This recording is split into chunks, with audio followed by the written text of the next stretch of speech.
Hello and welcome to Filler Form. I am Ali Makhtar, sociology teacher at Filler Form. So अभी हम लोग MC को Karl Marx के कुछ concept करने वाले हैं। तो पहली पहली क्लास है हमारी कार्ल मार्क्स से रिलेटेड। थोड़ा सा वेट करते हैं, 1 मिनट सारे लोग ज्वाइन कर लें, उसके बाद स्टार्ट करते हैं।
Hello, good evening all. एक बार कंफर्म कर दीजिए वॉइस एंड पीपीटी क्लियर है या नहीं, उसके बाद हम लोग क्लास स्टार्ट करते हैं।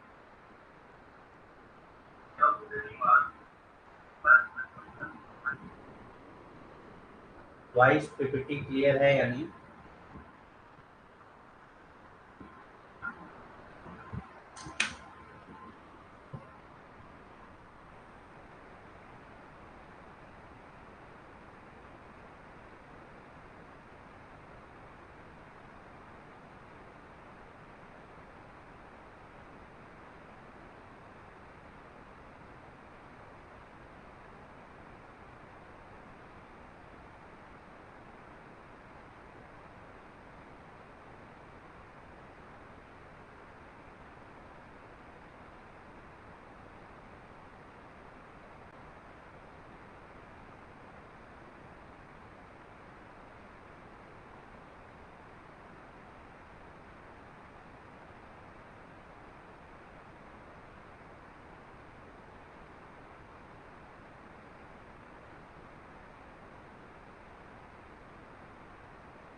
ओके, स्टार्ट करते हैं। थोड़ा सा कनेक्टिविटी इशू आ रहा है आज वाईफाई में, इसलिए दिक्कत आ रही है।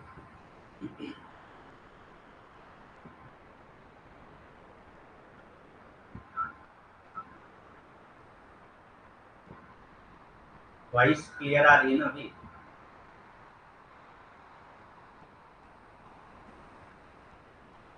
तो स्टार्ट करते हैं फिर।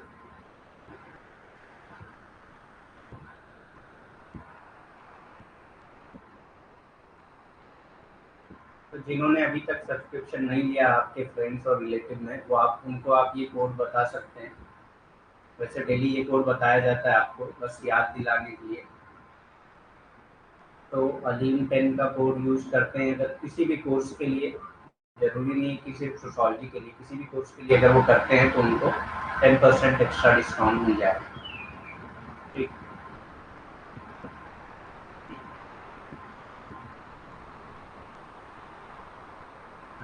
तो कार्ल मार्क्स पार्ट 1 आज हम लोग करेंगे। कार्ल मार्क्स में मिनिमम हम लोग को 4 डेज लगेंगे कंप्लीट करने में, क्योंकि थोड़ा लेंदी है, बहुत सारे कॉन्सेप्ट हैं इनसे रिलेटेड। तो देखते हैं फर्स्ट पार्ट में हम लोग कितना कवर कर पाते हैं। उसके बाद कल हम लोग इसी को, जब तक मतलब कंप्लीट नहीं हो जाएगा तब तक तो डिस्कस करेंगे इसी को, और होपफुली मतलब हम लोग मंडे ट्यूसडे तक कंप्लीट कर लेंगे इसको। और एक चीज़ और अनाउंसमेंट करना था मुझको, संडे को आपको क्विज दी जाएगी, 20 क्विज होंगी, मॉक टेस्ट के तौर पे आपको दिया जाएगा। वो आपको अटेंड करना है, और मंडे को उसका रिजल्ट मैं बताऊंगा आपके क्लास में। तो कार्ल मार्क्स के बारे में पहले देख लेते हैं हम लोग। Good evening Preeti. Karl Heinrich Marx was a German philosopher, economist, historian, sociologist, political theorist, journalist, critic of political economy and socialist revolutionary। ठीक। तो ये सब कार्ल मार्क्स से जुड़े हैं, और तकरीबन कार्ल मार्क्स को हर डिसिप्लिन, हर सोशल साइंस की हर डिसिप्लिन में पढ़ाया जाता है। कुछ ना कुछ कॉन्सेप्ट इनसे रिलेटेड होते हैं। इकोनॉमी में भी इनको पढ़ाया जाता है, history, sociology, political science, journalist, political economy, socialist, revolutionary सब थे ये। तो इसीलिए हर कॉन्सेप्ट इनसे रिलेटेड है। ज़्यादातर जो सोशल साइंस है उनमें जितनी डिसिप्लिन आती हैं सारे डिसिप्लिन में इनको पढ़ाया जाता है। इनकी सबसे जो फेमस बुक थी वो द कम्युनिस्ट मैनिफेस्टो थी, जिसका 4 वॉल्यूम है, जिसको डास कैपिटल भी कहा जाता है। तो इन ये बॉर्न हुए। हाँ, ये यूनिट 1 अभी हम लोग कर रहे हैं। यूनिट 1 के 2 थिंकर्स हम लोग कर चुके हैं, ये तीसरा थिंकर हम लोग स्टार्ट कर रहे हैं। ऑलमोस्ट 26 थिंकर है। हम लोग को अगस्त के 15 तक कंप्लीट कर लेंगे हम लोग होपफुली 21st यूनिट। बाकी यूनिट्स में उतने टाइम नहीं लगते, 2-3 दिन की यूनिट्स है बाकी। इसी यूनिट में जितना टाइम लगेगा, और ये ज़्यादा कवरिंग यूनिट भी है। आपका ऑलमोस्ट 40% जो क्वेश्चन आता है वो इसी यूनिट से ही आता है। जिन्होंने भी अभी एक बार पेपर दिया होगा उनको पता होगा कि ऑलमोस्ट 40% क्वेश्चन जो है वो इसी यूनिट से आता है। और जिन्होंने पेपर दिया है उनके लिए न्यूज़ भी है कि आपका रिजल्ट जो है वो 26 जुलाई को आने वाला है।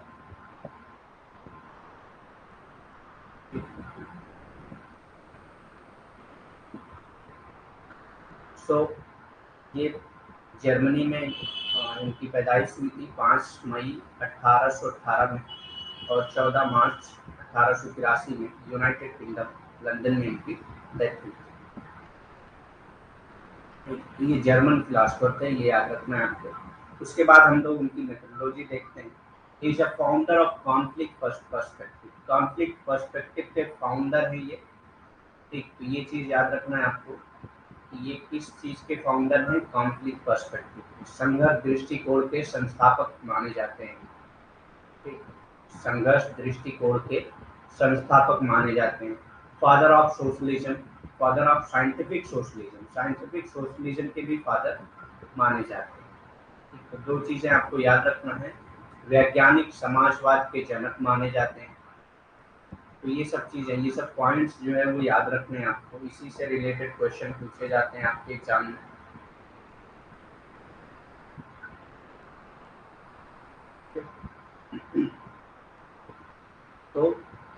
Founder of conflict perspective, father of scientific socialism, एक संघर्ष दृष्टिकोण के संस्थापक, वैज्ञानिक समाजवाद के जनक। नेक्स्ट है इनकी मेथडोलॉजी ही है हिस्टोरिकल मटेरियलिज्म, ऐतिहासिक भौतिकवाद।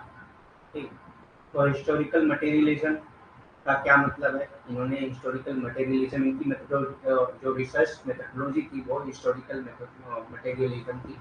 और उसमें क्या होता है हम लोग देखते हैं। Marks applies his materialistic conception of history by studying the history of human society in terms of distinct stages, each marked by a distinct mode of production। तो इन्होंने हिस्टोरिकल वे में सोसाइटी की स्टडी की है।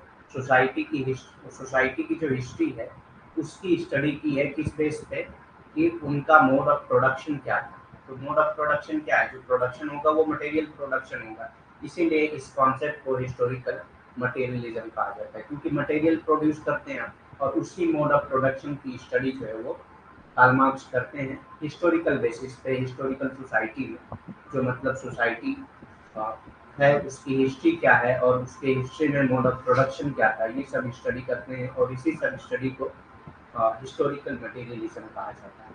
मार्क्स इतिहास की अपनी भौतिकवादी अवधारणा को अलग अलग चरणों के संगम में मानव समाज के इतिहास का अध्ययन करके लागू करते हैं। ठीक, तो ये मानव समाज का अध्ययन करते हैं, मानव समाज जो है उसके इतिहास का अध्ययन करते हैं कि उनका जो है उत्पादन के अलग अलग तरीके कौन कौन से थे। और जो उत्पादन होता है वो किस चीज़ का उत्पादन होता है? वो भौतिक चीज़ों का उत्पादन होता है और इसीलिए इसको ऐतिहासिक भौतिकवाद कहा जाता है। तो हिस्टोरिकल मटेरियलिज्म उनकी एक तरह की मेथोडोलॉजी थी किसी भी चीज़ को स्टडी करने के लिए। तो जो उन्होंने स्टडी किया वो हिस्टोरिकल मटेरियलिज्म की स्टडी की। From the mode of production flow the specific kind of relationship and class antagonism distinct in every phase of history। तो मोड ऑफ प्रोडक्शन में उन्होंने ये भी देखा कि कैसे जो है दो क्लासों के बीच में एंटागोनिज्म था। एंटागोनिज्म किसको कहते हैं? मतलब शत्रुता जिसको कहते हैं, मतलब एक विरोध होना या एक मतलब दुश्मनी होना किसी चीज़ को लेकर। तो क्लास जो अलग अलग क्लास पाई जाती हैं, अलग अलग मोड ऑफ प्रोडक्शन में अलग अलग क्लास पाई जाती हैं। कहीं पे लॉर्ड एंड सर्व्स हैं, कहीं पे जो है कैपिटलिस्ट और वर्किंग क्लास है। तो इस तरह से हर मोड ऑफ प्रोडक्शन में बहुत सारी क्लासेस पाई जाती हैं, चाहे वो 2 टाइप की क्लास हो या 3 टाइप्स की जो भी क्लासेस हो। उन क्लासेस में क्या किस तरह का एंटागोनिज्म था, उनका रिलेशनशिप कैसा था, उसको भी उन्होंने हिस्टोरिकल फेज के तौर पे स्टडी किया है। ठीक, उत्पादन के तरीके से इतिहास के हर चरण में विशिष्ट प्रकार के संबंध और वर्ग विरोध अलग अलग प्रवाहित होते हैं। मतलब कि कैसे अलग अलग जो वर्ग हैं उनमें कैसे विरोध होता है या कैसे उन दोनों में शत्रुता फैल रही है, इनको भी उन्होंने कई इतिहास के चरणों में स्टडी किया है। उसके बाद आता है mode, means and relationship of production. Mode साधन और उत्पादन के संबंध। तो mode, means and relations of production ये कार्ल मार्क्स की बहुत सारी थ्योरीज में यूज होता है। तो कार्ल मार्क्स इन सब चीज़ों से क्या रिलेट करते हैं, क्या मीनिंग है उनका इन सब के पीछे, तो वो चीज़ हमको जानना जरूरी है ताकि हमको उनकी थ्योरी समझ में आए कि क्या वो कहना चाहते हैं। ठीक, तो मोड, साधन और उत्पादन के संबंध क्या क्या है वो हम लोग देखते हैं। मतलब इनका मतलब क्या होता है और जो भी चीज़ें इन्होंने बताया है, मोड, साधन और उत्पादन के संबंध, इसका अर्थ क्या होता है कार्ल मार्क्स का जो अपना सिद्धांत है उसमें, तो उस चीज़ को हम जानने की कोशिश करेंगे। तो सबसे पहले आता है Marx use the term mode of production. तो मोड ऑफ प्रोडक्शन का टर्म उन्होंने किस लिए यूज किया था? To refer to the specific organisation of economic production in a given society. ताकि मतलब कि जो गिवन सोसाइटी है उसमें इकोनॉमिक प्रोडक्शन का किस टाइप का ऑर्गेनाइजेशन है उसको डिसाइड करने के लिए उन्होंने मोड ऑफ प्रोडक्शन का नाम किया। मोड ऑफ प्रोडक्शन मतलब कि किस तरह का इकोनॉमिक प्रोडक्शन का ऑर्गेनाइजेशन है उस सोसाइटी में, जैसे कि feudal mode of production, capitalist mode of production या एंशिएंट मोड ऑफ प्रोडक्शन। ये सब चीज़ें क्या होती हैं? मोड ऑफ प्रोडक्शन में आती है। मतलब कि जो भी इकोनॉमी प्रोड्यूस हो रही है, जो भी गुड्स प्रोड्यूस हो रहे हैं, उसका मोड क्या है, किस तरह से वो चीज़ें प्रोड्यूस हो रही हैं, तो उसी को उन्होंने मोड ऑफ प्रोडक्शन के रूप में जाना है। मार्क्स ने किसी भी दिए गए समाज में आर्थिक उत्पादन के विशिष्ट संगठन को संदर्भित करने के लिए उत्पादन के मोड शब्द का इस्तेमाल किया है। मतलब उत्पादन के मोड नहीं कहेंगे, उत्पादन के तरीके शब्द का इस्तेमाल किया है। तो उत्पादन के तरीके मतलब कि किसी भी समाज में जो भी आर्थिक उत्पादन का संगठन है उसको बताने के लिए, उस संगठन को बताने के लिए कार्ल मार्क्स ने उत्पादन के अलग अलग मोड का इस्तेमाल किया है, मोड शब्द का इस्तेमाल किया। एक तो मोड ऑफ प्रोडक्शन मतलब कि किस टाइप का उत्पादन का तरीका है किसी भी समाज का, उसको उन्होंने मोड ऑफ प्रोडक्शन कहा, जैसे कि फ्यूडल मोड ऑफ प्रोडक्शन और कैपिटलिस्ट मोड ऑफ प्रोडक्शन। तो ये सब क्या है, उत्पादन के तरीके या मोड ऑफ प्रोडक्शन। दूसरा है रिलेशंस ऑफ प्रोडक्शन। क्या होता है, यानी कि उत्पादन के संबंध क्या है। The term relations of production refers to the relationship between those who own the means of production, the capitalists or bourgeoisie, and those who do not, the worker or the proletariat. Means of production मतलब क्या होता है, इसमें ये बताने की कोशिश की जाती है means of relations of production में कि किस तरह का रिलेशनशिप है between those who own the means of production, मतलब कि जिनके पास मीन्स ऑफ प्रोडक्शन है उनके बीच में और जिनके पास मीन्स ऑफ प्रोडक्शन नहीं है उनके बीच में, दोनों के बीच में क्या रिलेशन है, उस चीज को बताने के लिए रिलेशंस ऑफ प्रोडक्शन का शब्द यूज किया है कार्ल मार्क्स ने। The term relations of production refers to the relationship between those who own the means of production, the capitalists or bourgeoisie। तो जिनके पास मीन्स ऑफ प्रोडक्शन होता है उनको क्या कहा जाता है, या तो कैपिटलिस्ट कहा जाएगा या बार्जोजीज कहा जाएगा। ठीक, तो या तो कैपिटलिस्ट या बार्जोजी, दोनों सेम टर्म दोनों जगह पे कई जगह पे यूज किया गया है। कार्ल मार्क्स के जरिए कहीं पे कैपिटलिस्ट कहीं पे बार्जोजी। तो जिनके पास होते हैं मीन्स ऑफ प्रोडक्शन यानी कि मशीन्स वगैरह या मतलब रॉ मटेरियल्स, ये सब मीन्स ऑफ प्रोडक्शन में आ जाती हैं। जो ये सब चीजें जिनके पास होती हैं उनको हैव्स कहा जाता है। तो हैव्स भी कहा जाता है इनको। ठीक, कैपिटलिस्ट या बार्जोइस्ट कहा जाता है। And those who do not, the worker and the proletariat. तो वर्कर को प्रोलेटारिएट भी कहा जाता है। तो इन दोनों के बीच में यानी कि कैपिटलिस्ट बार्जोइस्ट और वर्कर और प्रोलेटारिएट के बीच में किस टाइप का रिलेशन है उसको बताने के लिए कार्ल मार्क्स ने रिलेशंस ऑफ प्रोडक्शन का शब्द यूज किया है। ठीक, उत्पादन के संबंध शब्द उन लोगों के बीच संबंध को संदर्भित करता है जिसके पास उत्पादन के साधन पूंजीपति या पूंजीपति हैं, मतलब कि जिनके पास उत्पादन के साधन हैं उनको पूंजीपति कहा जाता है और जिनके पास नहीं है उनको श्रमिक या सर्वहारा कहा जाता है। ठीक, तो इन दोनों के बीच में मतलब पूंजीपति और श्रमिक के बीच में क्या संबंध होते हैं, इस संबंध को बताने के लिए कार्ल मार्क्स ने किस शब्द का यूज किया है, उत्पादन के संबंध शब्द का यूज किया। ठीक,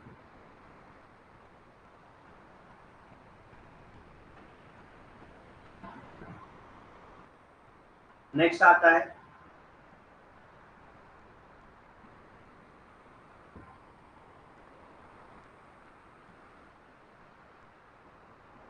एक मिनट,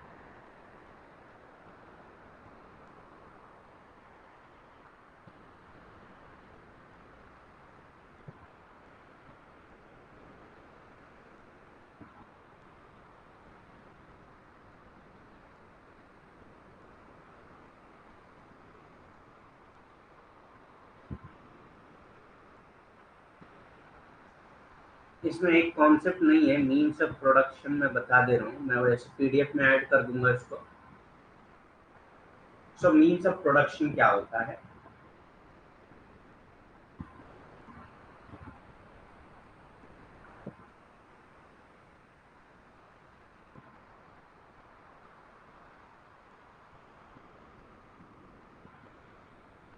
यानी कि साधन, उत्पादन का साधन।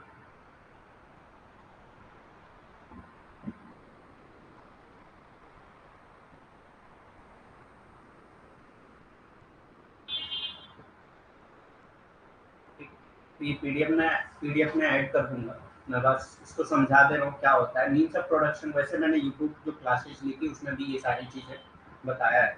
तो मीन्स ऑफ प्रोडक्शन कहते हैं जो भी रॉ मटेरियल्स होती हैं, जो वर्कर्स होते हैं, उन सबको मीन्स ऑफ प्रोडक्शन कहा जाता है। जैसे कि फैक्ट्री हो गई, मशीन हो गए, टूल्स हो गए, वर्कर हो गए, ये सब क्या है? Means of production.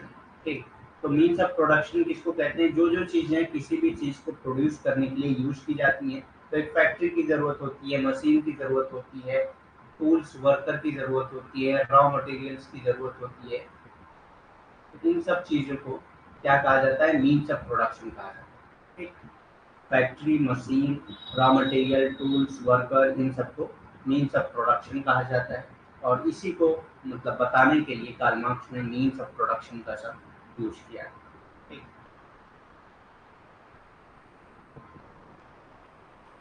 नेक्स्ट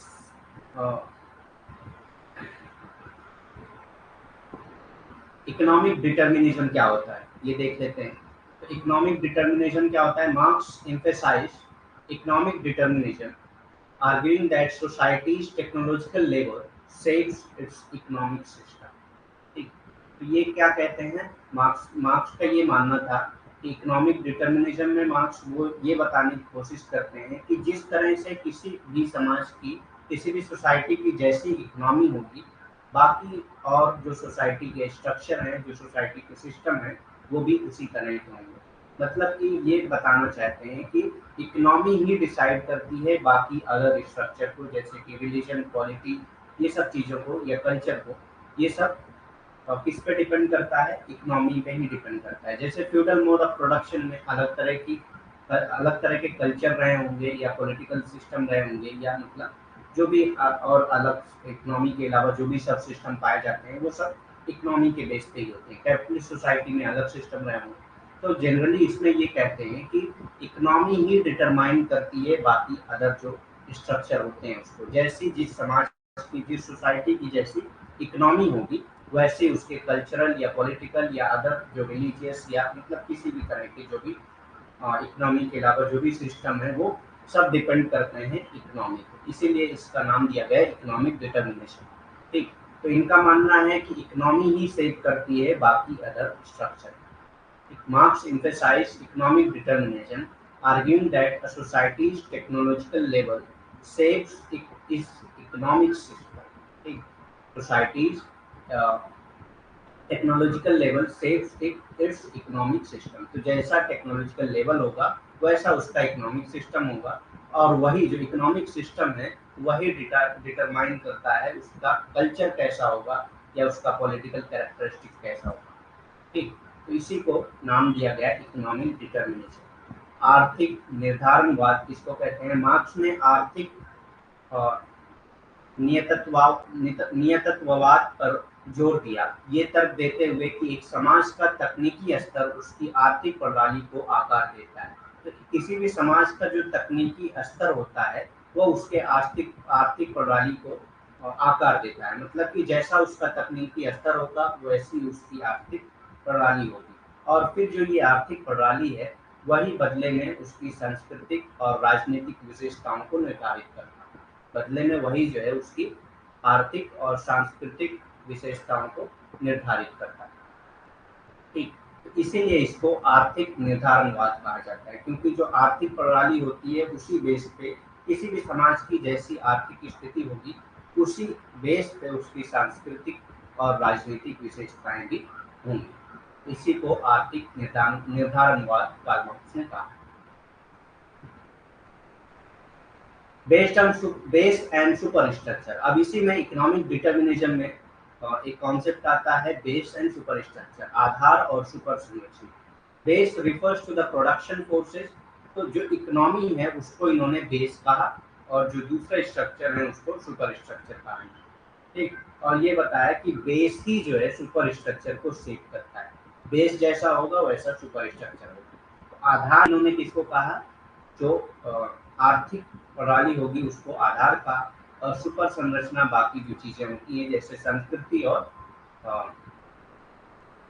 राजनीतिक चीजें जो होती हैं, वो सब क्या आ जाएंगी? सुपर संरचना में। Base refers to the production forces. मतलब किस तरह का प्रोडक्शन फोर्सेज है, और मटेरियल्स एंड रिसोर्सेज, या कैसे मटेरियल्स पाए जाते हैं या कैसे रिसोर्सेज हैं that generates the goods society needs. अब ये बेस जो होते हैं वो क्या करते हैं, गुड्स बनाते हैं जो जिनकी सोसाइटी को जरूरत होती है। Super structure describe all other aspect of society, बाकी जो इसके अलावा एस्पेक्ट ऑफ सोसाइटी होते हैं वो सुपर स्ट्रक्चर में आ जाएंगे, चाहे वो रिलीजन हो, कल्चर हो, क्वालिटी हो या कुछ भी हो, वो सब क्या इसमें आ जाएंगे, सुपर स्ट्रक्चर में। बेस में जो प्रोडक्शन फोर्सेज होंगी वही आएंगी, चाहे वो मटेरियल हो, रिसोर्सेज हो या मतलब मीन्स हो, ये सब किसमें आ जाएंगे, बेस में। आधार और सुपर संरचना किसको कहते हैं? आधार उत्पादन बलों या सामग्रियों और संसाधनों को संदर्भित करता है। ठीक, उत्पादन बलों, सामग्रियों और संसाधनों को संदर्भित करता है जो माल समाज की जरूरतों को उत्पन्न करता है। ठीक, तो ये क्या करते हैं, समाज में जिन चीजों की जरूरत होती है उसको उत्पन्न करते हैं। अधिरचना समाज के अन्य सभी पहलुओं को वर्णन करती है। जो भी अधिरचना मतलब बाकी जो चीजें होती हैं, अधिरचना मतलब सुपर सुपर संरचना जिसको कहते हैं उसको अधिरचना भी कहा जाता है। तो अधिरचना समाज के दूसरे जो पहलू होते हैं उनका वर्णन करती है। ठीक,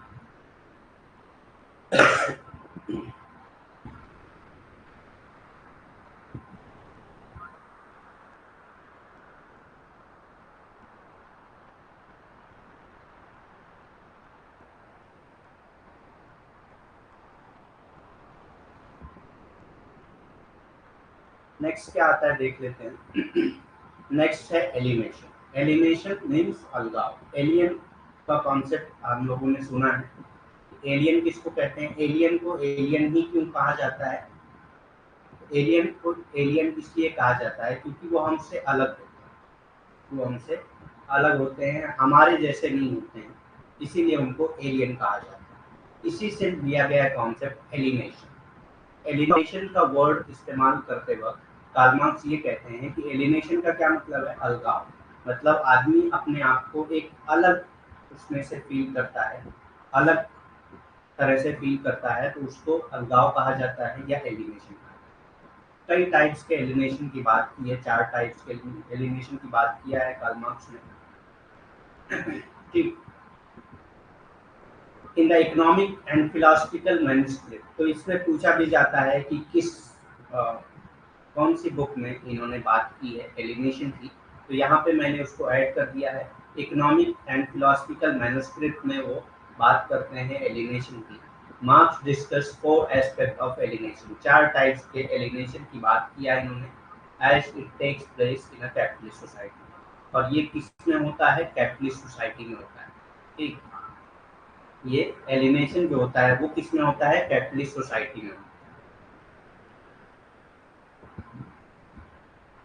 ठीक, अलगाव। आर्थिक और दार्शनिक पांडुलिपियों में मार्क्स श्रम के अलगाव के 4 पहलुओं पर चर्चा करते हैं, जैसे कि पूंजीवाद समाज में होता है।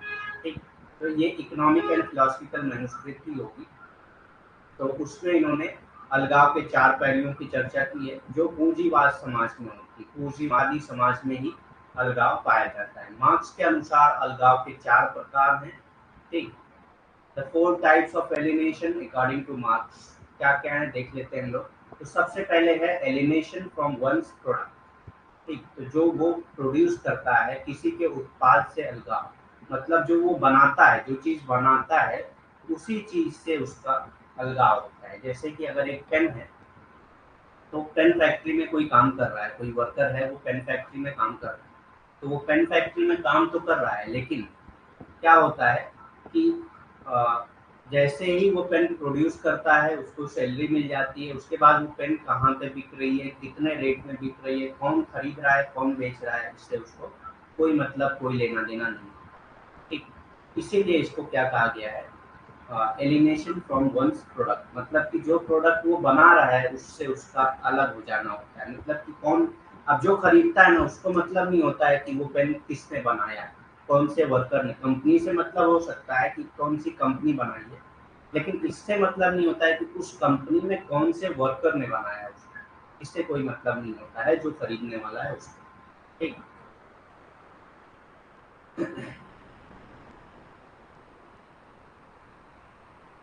नेक्स्ट आता है alienation from the act of production. तो एलिनेशन जो है एक्ट ऑफ प्रोडक्शन से होता है। एक्ट ऑफ प्रोडक्शन क्या है? एक्ट ऑफ प्रोडक्शन मतलब कि जो एक्ट ऑफ प्रोडक्शन की जगह पे प्रोसेस ऑफ प्रोडक्शन भी यूज किया जाता है कहीं कहीं पे, तो ये भी याद रखिएगा आप लोग।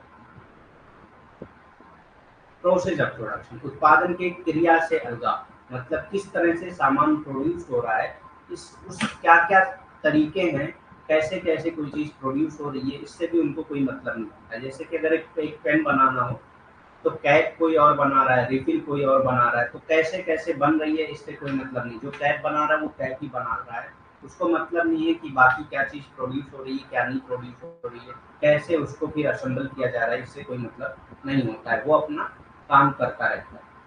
तो एक्ट ऑफ प्रोडक्शन यानी कि प्रोसेस ऑफ प्रोडक्शन से भी उसका एलिमिनेशन होता है। उसको मतलब नहीं होता है कि क्या चल रहा है क्या नहीं, बस आके वो एक मशीन की तरह काम कर रहा है और सैलरी लेकर घर चला जाता है। ठीक, इसीलिए जो है elimination from the act of production भी कार्ल मार्क्स ने कहा। उत्पादन की क्रिया से अलगाव, elimination from one's human nature और स्पेसीज बीइंग। तो ह्यूमन नेचर और स्पेसीज बीइंग से क्या मतलब है इनका? तो ह्यूमन नेचर और स्पेसीज बीइंग का मतलब ये है, एक मिनट,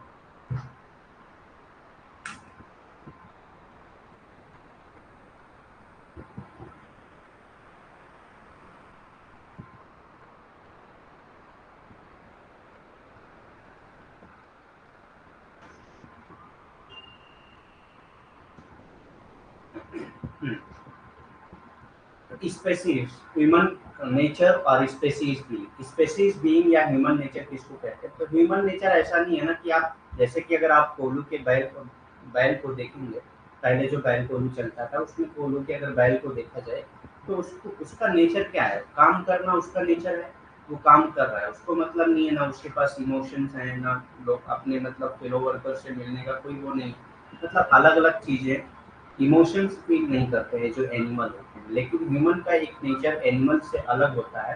वो क्या होता है कि इनके अंदर इमोशंस होते हैं, ये सैड या हैप्पीनेस फील करते हैं।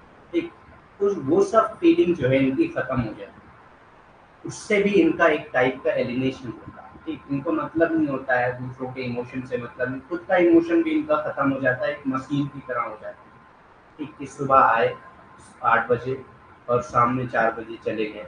ठीक, काम करके तो एक डेली का इनका रूटीन हो गया है। एक कोई इनका नेचर नहीं बचा है, ना ना ही इनकी अपना अपना जो अपना अस्तित्व था वो भी खत्म हो चुका है। ह्यूमन नेचर जो होता है उस बेसिस पे ये काम नहीं कर रहे हैं, बस आ रहे हैं सुबह काम कर रहे हैं, शाम में जाके खाना खा के सो जा रहे हैं, फिर सुबह वही कर रहे हैं। ठीक, तो एक तरह का इनका ह्यूमन नेचर जो होता है वो भी खत्म हो गया है। ह्यूमन स्पेसीज जो होती है उसका जो फीचर होता है वो सब चीज़ें इनके अंदर से खत्म हो गई हैं। उससे भी इनका एक टाइप का एलिनेशन होता है। कितना भी सैडनेस है घर पे, एक दिन हो सकता है ये काम करने ना चाहें लेकिन दूसरे दिन इनको जाना पड़ेगा, क्योंकि अगर अपना लाइवलीहुड चलाना है, अपने मतलब पालना पोसना है बच्चों को, तो उनको जाना ही पड़ेगा काम करने, मतलब अपनी अर्निंग करने के लिए। बगैर अर्निंग के तो वो अपना घर चला नहीं सकते, अर्निंग के लिए उनको जाना ही है, कितना भी सैडनेस हो। एक दिन अगर मान लेते हैं वो नहीं जा रहे हैं लेकिन दूसरे दिन उनको जानना, ये कोई हैप्पी मोमेंट है तो हैप्पी मोमेंट में क्या है, आदमी एक दिन भी नहीं करता है। ठीक, कि मतलब फैमिली के साथ मिलके चलो आज खुशी का दिन है तो मना ले रहे हैं। शादी वगैरह है तो हो सकता है रुक जाए, लेकिन फिर भी मतलब ऐसी कोई चीज़ है कि बर्थडे है या मतलब और भी कोई फंक्शन है, तो ज़्यादातर आदमी ट्राई ये करता है कि कंपनी में जाना, मतलब वो नुकसान ना हो, बाकी भले यहाँ पे 1-2 घंटे लेट आए या कुछ भी हो। ठीक, तो ये तरह का क्या है, आप अपने नेचर के विपरीत जा रहे हैं, अपना नेचर के मतलब अगेंस्ट जा रहे हैं, तो इसी को alienation from one's human nature कहा जाता है। किसी के मानव स्वभाव और प्रजाति होने से अलगाव, मतलब कि आपको लगता ही नहीं कि आप मानव हैं, आप एक मशीन की तरह, एक एनिमल की तरह काम कर रहे हैं। ठीक, alienation from other worker and society. ठीक, जो आपके आसपास वर्कर हैं उनसे भी आप अलगाव फील करते हैं और अपने समाज से भी अलगाव फील करते हैं। जब आदमी दिन भर समाज में सोसाइटी में है ही नहीं, सुबह जा रहा है काम करने, शाम में आके घर पे खाना खा के सो जा रहा है, समाज में क्या हो रहा है क्या नहीं हो रहा है उससे मतलब नहीं है। फेलो वर्कर से एलिनेशन कैसे होता है? उसके वर्कर के घर में क्या हो रहा है या उसके माइंड में क्या चल रहा है, वो कैसा फील कर रहा है, इन सब से उनको कोई मतलब नहीं होता है। बस खाली वो कंपनी में जाके काम कर रहे हैं, उनके साथ और भी जो वर्कर आ रहे हैं वो भी काम कर रहे हैं, हाय हेलो हो जाता होगा सुबह में और शाम में जाते वक्त हो जाता होगा। बीच में उनको कोई मतलब नहीं हो रहा है कौन कैसा फील कर रहा है कैसा नहीं फील कर रहा है। सोसाइटी में वो रहते ही नहीं है कभी। सुबह आए शाम में, सुबह निकल गए शाम में फिर वापस आके सो गए खा के। तो इस तरह से जब वो रह ही नहीं रहे हैं तो एक तरह से उनका अलगाव होता है। आपने देखा होगा कि कभी जब आप अभी तो नहीं, मतलब अभी जो लोग फ्री होंगे उनकी बात नहीं कर रहा हूँ, लेकिन जो अभी पीजी कर रहे होंगे उनका क्या है, सुबह जा रहे हैं क्लास, शाम में आके खाना खा के सो रहे हैं, आपके बगल में क्या हो रहा है आपको हो सकता है ना पता। ठीक, हालांकि गाँव वगैरह में ऐसा नहीं है, तो ये ज़्यादातर शहरों का फीचर है। तो alienation from the from other workers in society, तो आपका अपने फेलो वर्कर जो हैं उनसे एलिनेशन होता है और जो सोसाइटी है उससे आपका एलिनेशन है। अन्य श्रमिकों और समाज से अलगाव, तो भी दूसरे श्रमिक हैं जो आपके साथ काम कर रहे हैं उनसे और समाज से, दोनों से आपका अलगाव हो जाता है। तो ये 4 टाइप के एलिनेशन की बात किया है कार्ल मार्क्स ने। ठीक, 4 टाइप्स ऑफ एलिनेशन की बात किया है कार्ल मार्क्स ने।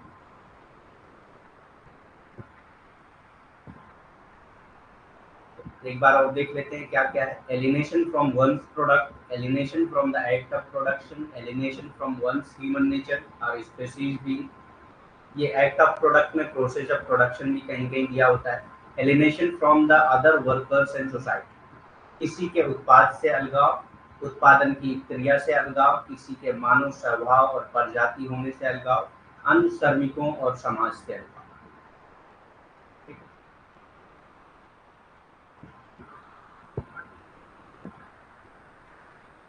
Class as a position in the production process. ठीक, तो क्लास को उन्होंने position in the production process बताया। ठीक, आपकी प्रोडक्शन प्रोसेस में क्या पोजीशन है वही आपके क्लास को बताता है। ठीक, आपकी पोजीशन क्या है process of production, production process में आपकी पोजीशन क्या है, मतलब आप उसके ओनर हैं या आप वर्कर हैं, ये आपकी क्लास को बताता है। वर्क उत्पादन प्रक्रिया में एक स्थिति के रूप में। ठीक, तो उत्पादन प्रक्रिया में आपकी क्या स्थिति है वही आपके वर्क को बताता है। तो ये आपको ये लाइन याद होनी चाहिए। कभी कभी एग्जाम में डायरेक्ट यही लाइन दिया होता है कि who said that class as a position in the production process. किसने कहा है कि वर्क उत्पादन प्रक्रिया में एक स्थिति के रूप में है? तो ये कार्ल मार्क्स ने कहा। उसके बाद आता है क्लास स्ट्रेटिफिकेशन, वर्ग स्तरीकरण। ठीक, तो क्लास स्ट्रेटिफिकेशन कैसे उन्होंने किया था ये हम देखते हैं, या वर्ग का स्तरीकरण कैसे किया था। तो सबसे पहले आते हैं बार्जुएजी। ठीक, सबसे पहला जो क्लास आता है वो बार्जुएजी आता है। Bourgeoisie is the social class that came to own the means of production. तो ये एक ऐसा सोशल क्लास है जिसके पास ओनरशिप होती है means of production. Means of production की ओनरशिप जिसके पास होती है उसको बार्जुजीज या कैपिटलिस्ट क्लास कहा जाता है। बार्जुजीज या कैपिटलिस्ट क्लास कहा जाता है। बार्जुआ या पूंजीपति कहा जाता है।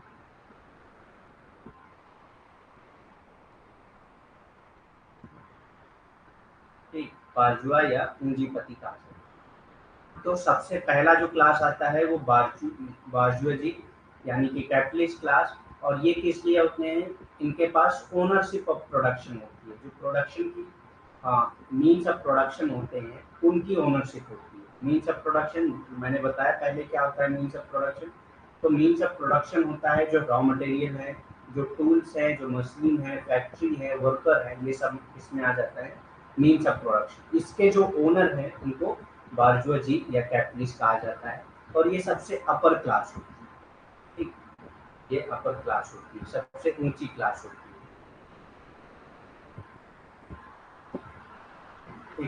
तो bourgeoisie is the social class that came to own the means of production during most modern industrialization. तो ये मॉडर्न इंडस्ट्रियलाइजेशन की क्लास है, ऐसा नहीं है कि आप फ्यूडल क्लास में बार्जोजी बताएंगे। तो ये मॉडर्न इंडस्ट्रियलाइजेशन यानी कि कैपिटलिस्ट बार्जोजी वो बार्जुआ वो वर्ग वो सामाजिक वर्ग है जो आधुनिक औद्योगिकीकरण के दौरान उत्पादन के साधनों का मालिक है। तो ये जो है उत्पादन के साधनों के मालिक होते हैं जिनको बार्जुआ कहा जाता है या पूंजीपति कहा जाता है। इनका जो वर्ग होता है वो सबसे ऊंचा होता है, ठीक। और ये इसके आधुनिक औद्योगिकीकरण के दौरान ये उत्पादन के साधन जो होते हैं उनके मालिक होते हैं, ठीक। तो सबसे पहला वर्ग यही होता है। दूसरा देखते हैं क्या होता है। दूसरा है द पेटी बार्जुआसीज। द पेटी मतलब मैंने बताया था क्या, पेटी मतलब हमने जो वेबर को पढ़ते वक्त पेटी पढ़ा है। तो पेटी बार्जुआसी किसको कहते हैं? पेटी मतलब छोटे, ठीक। तो इसीलिए पेटी मतलब छोटे, यानी कि पेटी बार्जुआसी मतलब छोटे बार्जुआसी होते हैं, मतलब जिनके पास ओनरशिप तो होती है लेकिन बहुत हाई लेवल पे, बहुत बड़े लेवल पे नहीं होती है। छोटे छोटे बिजनेसमैन जो होते हैं उनको पेटी बार्जुआसी कहा जाता है। Is a little defined in marks own work, ठीक। ये बहुत कम डिफाइन किया गया है मार्क्स के अपने काम में।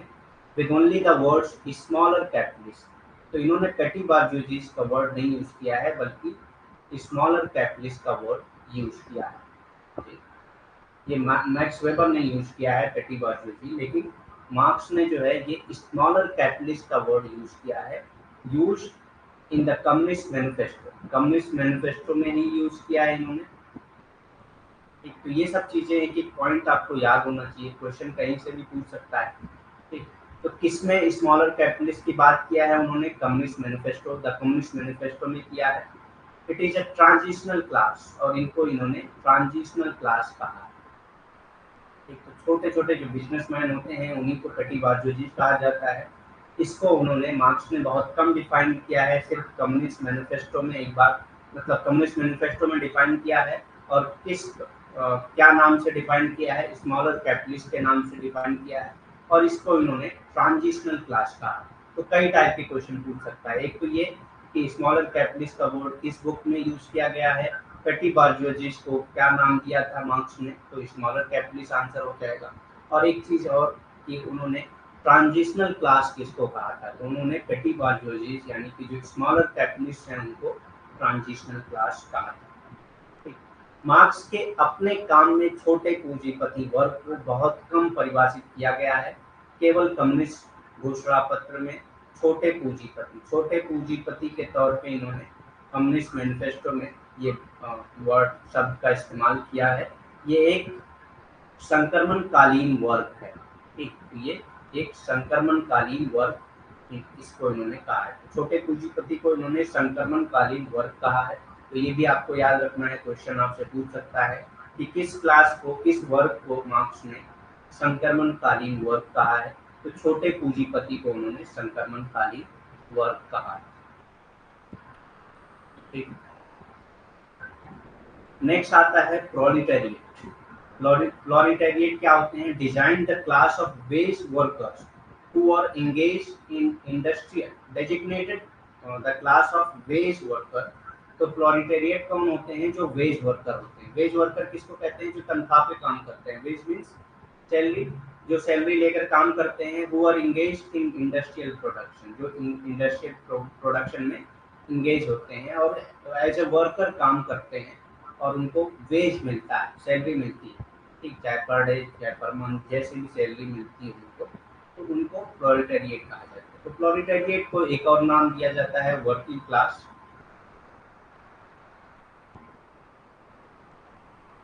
ठीक। सर्वहारा वर्ग यानी कि श्रमिक वर्ग जो होते हैं,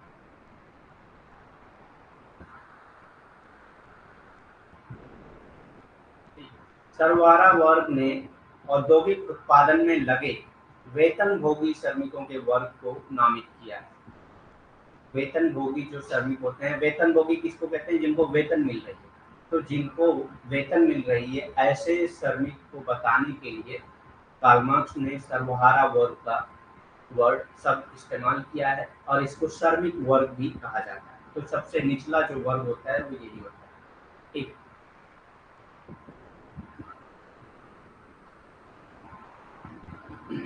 तो समझ में आ गया क्या होता है। तीन टाइप्स की क्लासेस होती हैं। सबसे पहले कितना कौन सा आता है, बर्जोजी यानी कि कैपिटलिस्ट क्लास, बर्जुआ यानी कि पूंजीपति, फिर छोटे अ, पूंजीपति या मतलब स्मॉलर कैपिटलिस्ट जिसको ट्रांजिशनल क्लास भी कहा है, संक्रमणकालीन वर्ग भी कहा है। लास्ट है प्रोलिटेरिएट जिसको वर्किंग क्लास भी कहा जाता है, जो सबसे निचले होते हैं। श्रमिक वर्ग भी कहा जाता है या सर्वहारा वर्ग भी कहा जाता है। ठीक, नेक्स्ट आता है क्लास कॉन्शियसनेस। तो क्लास कॉन्शियसनेस की जब बात की है मार्क्स ने, क्या होता है, वर्ग चेतना क्या होती है। According two marks, worker first become conscious of sharing common grievances against capitalist, thus forming a class in itself। ठीक, तो कार्ल मार्क्स के अकॉर्डिंग क्या है कि पहले जो वर्कर होते हैं वो कॉमन ग्रीवेंसेज मतलब जो भी उनको दिक्कतें होती हैं, उनको लगता है कि जो भी वर्किंग क्लास है उनके अंदर जो है जो कॉमन परेशानियां होती हैं उनको वो लोग शेयर करते हैं। और किसके अगेंस्ट, वो कैपिटलिस्ट के अगेंस्ट, मतलब जो भी कैपिटलिस्ट उनको एक्सप्लॉइट करते हैं उसी एक्सप्लॉइटेशन के अगेंस्ट उनको लगता है कि सारे लोग जितनी भी वर्किंग क्लास है सबको सताया जा रहा है, तो सारे लोग अपनी अपनी परेशानी एक साथ शेयर करते हैं और उससे एक क्लास बनती है, क्लास इन इटसेल्फ। ठीक, तो सबसे पहले जब लोग अपनी परेशानियों को शेयर करते हैं एक दूसरे से, तो क्लास इन इटसेल्फ का टर्म आता है। ठीक, तो फॉर्मेशन क्या होता है, क्लास इन इटसेल्फ मतलब सब लोग समझते हैं कि हम एक जैसे हैं, हम सारे लोगों को सताया जा रहा है तो हम एक जैसे ही हैं। ठीक, तो इसीलिए क्लास इन इटसेल्फ का फॉर्मेशन होता है। मार्क्स के अनुसार श्रमिक पहले पूंजीपतियों के खिलाफ आम शिकायतों को साझा करते हैं, जो भी उनकी शिकायतें होती हैं वो आपस में उन शिकायतों को साझा करते हैं पूंजीपतियों के खिलाफ, और ये सोचते हैं कि इस प्रकार के और एक जो है हाँ, साझा करके प्रति सचेत होते हैं और जो भी शिकायतें होती हैं उसके प्रति सचेत होते हैं और इस प्रकार स्वयं में वर्ग बनाते हैं। ठीक, स्वयं में वर्ग मतलब कि सब लोग सोचते हैं कि हम एक ही वर्ग से संबंधित हैं, इसीलिए इसको स्वयं में वर्ग कहा जाता है। मतलब सारे लोगों को सताया जाता है तो सारे एक जैसे हैं। तो जितने लोग भी एक्सप्लॉइटेड होते हैं सब ये सोचते हैं कि हमको कैपिटलिस्ट द्वारा यानी कि पूंजीपतियों द्वारा सताया जाता है। ठीक, तो स्वयं में वर्ग एंड क्लास इन इटसेल्फ कब बनता है, जब लोग अपने कॉमन ग्रीवेंसेस को शेयर करते हैं कैपिटलिस्ट के अगेंस्ट, जब अपनी शिकायतों को आपस में साझा करते हैं पूंजीपतियों के खिलाफ, तो उसको स्वयं में वर्ग यानी कि क्लास इन इटसेल्फ कहा जाता है। एक तो क्लास कॉन्शियसनेस दो तरह से होता है, एक क्लास इन इटसेल्फ और एक class for itself. Eventually develop an awareness of themselves as forming a social class opposed to the bourgeoisie, thus becoming a class for itself। एक फिर वो धीरे धीरे जो है वो एक अपना क्लास बना लेते हैं, किसके अगेंस्ट, एक कैपिटलिस्ट के अगेंस्ट। मतलब उनके खिलाफ लड़ने लगते हैं, उनके खिलाफ बातें करने लगते हैं, ये सब चीजें जो आ जाती हैं ये क्लास फॉर इटसेल्फ हो जाती है, मतलब अपनी क्लास के लिए अब लड़ना शुरू कर देते हैं। तो पहले तो शिकायत साझा करते हैं तो क्लास इन इटसेल्फ बनता है, और फिर जब एक पूरी एक सोशल क्लास बना लेते हैं बाजूजी के खिलाफ, तो उसको क्लास फॉर इटसेल्फ कहा जाता है, द प्रोलिटेरिएट। तो द प्रोलिटेरिएट मतलब जो वर्किंग क्लास है वो पूरी क्लास बन जाती है। पहले तो वर्कर काम करते रहते हैं तो उनको ऐसा फील नहीं होता है कि हम एक ही क्लास के हैं। फिर जब उनको सताया जाता है, सारे लोगों की शिकायतें आपस में शेयर की जाती हैं, तो लगता है कि हम एक ही जैसे क्लास में संबंधित हैं, इसलिए उनको क्लास इन इटसेल्फ कहा जाता है। फिर वो धीरे धीरे एक अपनी पूरी क्लास बना लेते हैं बार्जोजी या कैपिटलिस्ट के खिलाफ, तो उसको क्लास फॉर इटसेल्फ कहा जाता है, जिसको और उसके बाद जो क्लास बनती है उसको प्रोलिटेरिएट कहा जाता है। ठीक, अंततः पूंजीपति वर्ग के विरोध में एक सामाजिक वर्ग बनाने के रूप में स्वयं के बारे में जागरूकता विकसित करते हैं। ठीक, तो एक ग्रुप बनाने के लिए जागरूकता विकसित करते हैं, इस प्रकार स्वयं के लिए एक वर्ग बन जाते हैं। ठीक, अपने लिए एक अलग वर्ग बना लेते हैं जिसको सर्वहारा वर्ग कहा जाता है। ठीक, जैसे कि आप जो है वर्कर यूनियन बना लेते हैं, या मतलब सारे लोग एक वर्कर की एक कमेटी बना लेते हैं। ये सब क्या है? प्रोलेटेरिएट क्लास है, ये क्लास फॉर इटसेल्फ का एक फॉर्म है। ठीक, तो जो क्लास कॉन्शियसनेस होती है वो दो तरह से होती है। एक पहले क्लास इन इटसेल्फ होती है और एक क्लास फॉर इटसेल्फ होती है। ठीक,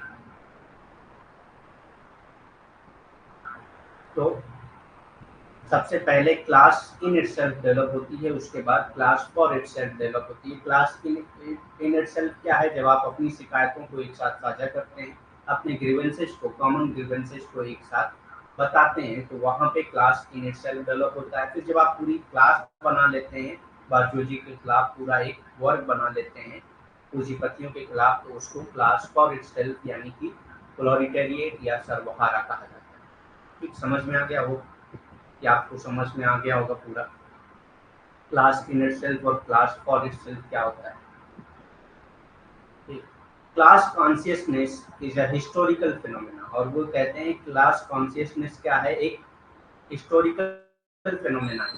ठीक, एक हिस्टोरिकल फिनोमेना है, born out of collective struggle. और ये कैसे होता है? कलेक्टिव स्ट्रगल जब होता है तब ये क्लास कॉन्शियसनेस आती है। जब आप एक साथ मिलकर लड़ते हैं किसी चीज के खिलाफ, तो उसको उसी से क्लास कॉन्शियसनेस आती है। तो class consciousness is a historical phenomena born out of collective struggle. तो आपको ऐसा भी दे सकता है, dash is a historical phenomena born out of collective struggle. तो इसका आंसर हो जाएगा क्लास कॉन्शियसनेस। ठीक, वर्ग चेतना एक ऐतिहासिक परिघटना है। ठीक, तो वर्ग चेतना क्या है? एक ऐतिहासिक परिघटना है जो सामूहिक संघर्ष से पैदा होती है। और ये कैसे पैदा होती है? सामूहिक संघर्ष से पैदा होती है। ठीक,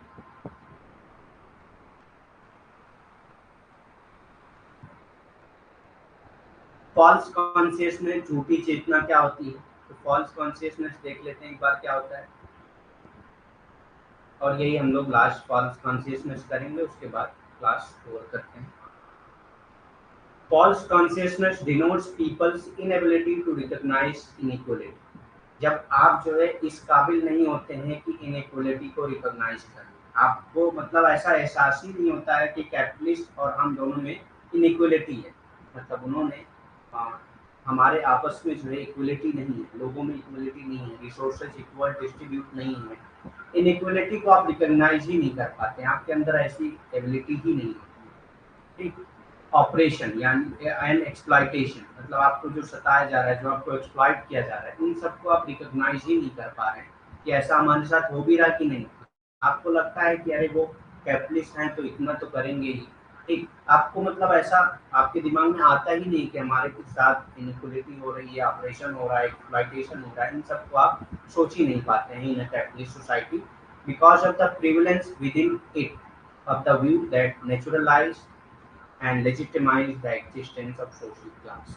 क्योंकि कुछ चीज़ें ऐसी होती हैं जो आपके आपका जो स्टेटस है, आपकी जो क्लास है, उसको नेचुरलाइज या लेजिटिमाइज किया जाता है। जैसे कि अगर आप रिलीजन को ही ले लें, तो रिलीजन ही आपको ये बता देगा कि मतलब उनको जो है गॉड ने दिया है इसलिए उनके पास है, और उनके पास है तो वो हमको इतना तो करेंगे, हमको इतना तो सताएंगे। तो आप जो है एक उसको नेचुरलाइज कर देते हैं। नेचुरलाइज या लेजिटिमाइज करना मतलब ठीक है, उनकी कंपनी है तो वो हमारे ऊपर रूल नहीं चलाएंगे तो कौन चलाएगा। आप जो है एक तरह से रिकॉग्नाइज ही नहीं कर पाते। ठीक, कि हमारे साथ ऑपरेशन हो रहा है, इनक्वलिटी हो रही है या एक्सप्लॉइटेशन हो रहा है, इन सबको आप रिकॉग्नाइज नहीं कर पा रहे हैं, क्योंकि कुछ चीज़ें ऐसी समाज में होती हैं जो इन सब चीज़ों को नेचुरलाइज या लेजिटिमाइज कर देती है। नेचुरलाइज या लेजिटिमाइज मतलब किसी चीज़ को आम कर देना, कि मतलब है उनके पास, उनकी कंपनी है तो वो ऐसा करेंगे ही। ठीक, भाई तुम्हारे पास कंपनी होती तो तुम भी ऐसा करते, उनके पास है तो वो भी ऐसा कर रहे हैं, उनका सामान है वो करेंगे ही ऐसा। तो ये क्या है? एक तरह से उसको लेजिटिमाइज करना या नेचुरलाइज करना। या कुछ लॉज होते हैं, ठीक, कुछ लॉज होते हैं किसी कंट्री के, वो भी उसको लेजिटिमाइज करते हैं इन सब चीज़ों को, एक्सप्लॉइटेशन को, ऑपरेशन या इनइक्वालिटी को। तो इसीलिए जो है इससे फॉल्स कॉन्शियसनेस होती है। तो इसीलिए कार्ल मार्क्स ने क्या कहा था कि लॉ जो है वो ट्रू कॉन्शियसनेस को डेवलप नहीं होने देता है, क्योंकि आपको कुछ लॉ के जरिए कुछ आपको अ, कुछ राइट्स मिल जाते हैं, तो आपको लगता है कि बस अब तो हमारा काम हो गया। जैसे कि वर्किंग आवर तय कर दिया जाता है, 8 घंटे काम करना है। 8 घंटे में आपसे क्या करवाया जा रहा है ये कोई नहीं देखेगा, लेकिन 8 घंटे करना है, आपको लगता है अच्छा पहले 10 घंटे करना पड़ता था, अब 8 घंटे हो गया, तो आपका भी कॉन्शियसनेस डेवलप नहीं होने देता है। ठीक, तो इसीलिए लॉ को भी इन्होंने क्रिटिसाइज किया है कि ये सब चीजें जो है लॉ, रिलीजन, ये सब क्या है, आपका जो जो आपके साथ एक्सप्लॉइटेशन हो रहा है उसको नेचुरलाइज या लेजिटिमाइज करते हैं, यही आपको रोकते हैं उनके खिलाफ लड़ने के लिए। ठीक, क्योंकि ये आपको बताते हैं कि उनके पास है तो इसलिए वो आपको सता रहे हैं, या मतलब लॉ आपको कई सारे राइट्स दे देता है। ठीक, तो आपको लगने लगता है कि लॉ तो हमारा ही है, लेकिन वो क्या कहते हैं कि ये कैपिटलिस्ट का ही बनाया हुआ है, लॉ जो है वो कैपिटलिस्ट ने खुद बनाया है, ताकि आप जो है उनके खिलाफ जो है क्लास कॉन्शियसनेस को डेवलप ना कर सकें। तो जब आपकी एबिलिटी खत्म हो जाती है किसी चीज को समझने की कि आपके खिलाफ इनक्वलिटी हो रही है, ऑपरेशन हो रहा है, एक्सप्लॉइटेशन हो रहा है, तो इसी को क्या कहा जाता है, फॉल्स कॉन्शियसनेस कहा जाता है, झूठी चेतना कहा जाता है। झूठी चेतना एक पूंजीवादी समाज में असमानता, उत्पीड़न और शोषण को पहचानने में लोगों की अक्षमता को दर्शाती है। जब लोग जो है अ, लोगों के अंदर ये क्षमता खत्म हो जाए कि वो ये समझ सकें कि उनके साथ असमानता हो रही है, उत्पीड़न हो रहा है, शोषण हो रहा है, तो उसी को झूठी चेतना कहा जाता है, क्योंकि इसमें सामाजिक वर्गों के अस्तित्व को स्वाभाविक और वैध बनाने वाले विचारों के व्यापकता है। ठीक, तो ऐसे कुछ विचार होते हैं समाज में, चाहे वो रिलीजन के जरिए आते हैं, चाहे लॉ के जरिए आते हैं, जो उनको स्वाभाविक और वैध बताने लगते हैं। इसीलिए आपके अंदर ऐसी चेतना डेवलप नहीं हो पाती है, तो इसी को झूठी चेतना कहा जाता है। ठीक, तो आज के लिए इतना ही, और कोई क्वेश्चन अगर है इससे रिलेटेड तो पूछ सकते हैं आप।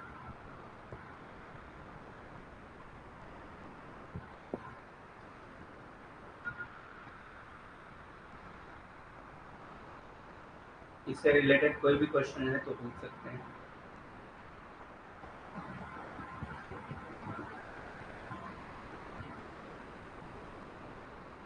ओके, ठीक है, फिर लीव करते हैं। Good night, thank you very much.